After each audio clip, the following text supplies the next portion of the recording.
Iran ও যুক্তরাষ্ট্রের মধ্যেকার ভঙ্গুর যুদ্ধবিরতির ভবিষ্যৎ আবারও অনিশ্চয়তার মুখে পড়েছে। সাম্প্রতিক বক্তব্য ও পাল্টাপাল্টি হুঁশিয়ারি নতুন করে উত্তেজনা বাড়িয়ে তুলেছে মধ্যপ্রাচ্যে। রোববার যুক্তরাষ্ট্রের প্রেসিডেন্ট ডোনাল্ড ট্রাম্প ইরানের বিরুদ্ধে নতুন করে সামরিক পদক্ষেপের ইঙ্গিত দেন। তবে একদিন পর তিনি জানান, দুই পক্ষের মধ্যে গুরুত্বপূর্ণ আলোচনা চলমান থাকায় পরিকল্পিত হামলা আপাতত স্থগিত রাখা হয়েছে।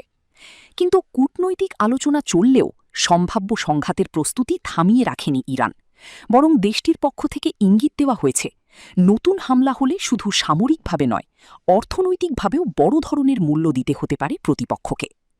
নিরাপত্তা বিশ্লেষকদের মতে, আগের সংঘাতে ইরান দীর্ঘমেয়াদী যুদ্ধের প্রস্তুতি নিয়েছিল, তবে এবার পরিস্থিতি ভিন্ন হতে পারে।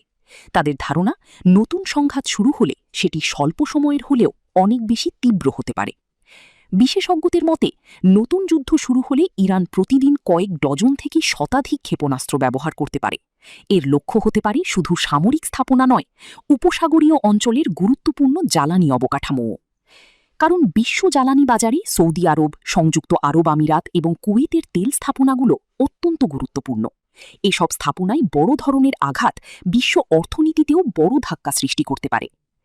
বিশ্লেষকরা আরও বলছেন, ইরানের হাতে আরেকটি গুরুত্বপূর্ণ কৌশল হতে পারে সামুদ্রিক বাণিজ্য পথের ওপর চাপ সৃষ্টি করা। বিশেষ করে বাবাল মানদ্বীপ এবং হরমুজ প্রণালী, এই দুটি গুরুত্বপূর্ণ সমুদ্রপথ বিশ্ব বাণিজ্যের জন্য অত্যন্ত গুরুত্বপূর্ণ।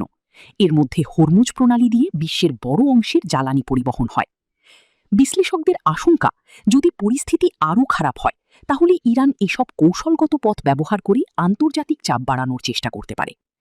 তবে প্রশ্ন হচ্ছে, এসব হুমকি কি বাস্তবে রূপ নেবে, নাকি কূটনৈতিক আলোচনা পরিস্থিতিকে শান্ত করতে পারবে? মধ্যপ্রাচ্যের পরিস্থিতি এখন যে কোনো সময় নতুন মোড় নিতে পারে, আর সে কারণেই পুরো বিশ্বের নজর এখন ওয়াশিংটন ও তেহরানের দিকে।